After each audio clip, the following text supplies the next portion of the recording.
એકાદશીમાં બરાબર તપ કરતા નથી. એકાદશીમાં જલ લઈને એકાદશી કરવી, જલ વગર એકાદશી કરવી. આ એકાદશીના પ્રકાર તો એવા છે કે જલ લઈને પણ કરવી, ખાલી ફળ લઈને કરવી, એ બધા એકાદશીના મુખ્ય પ્રકાર છે. જો કાંઈ ન થાય તો પછી ફલાર લેવું.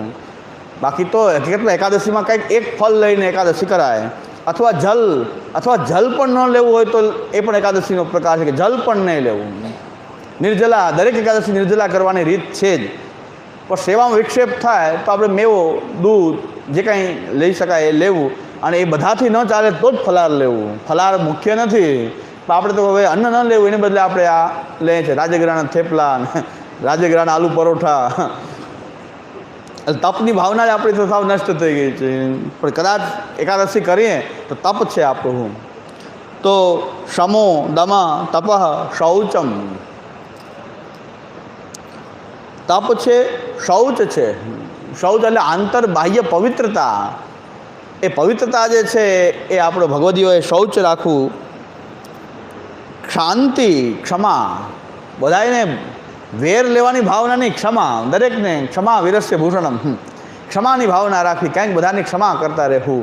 બધાની સાથે વેર ઝેરને બદલા લેવાની ભાવના ભક્તે નહીં રાખવી, કારણ કે એમાં ઠાકોરજીમાં ચિત્ત હતી અને વ્યક્તિમાં ચાલ્યું જાય છે ચિત્ત. એટલે એના કરતાં ક્ષમાની ભાવના રાખવી.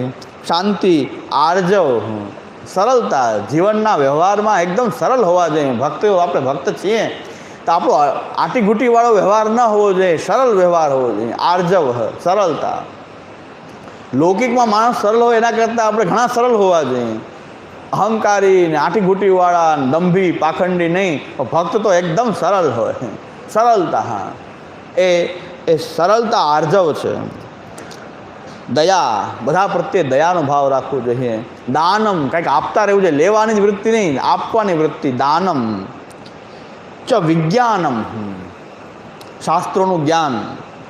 શ્રદ્ધા, શાસ્ત્રોમાં, મહાપ્રભુજીમાં, ઠાકોરજીમાં આ ખૂબ શ્રદ્ધા.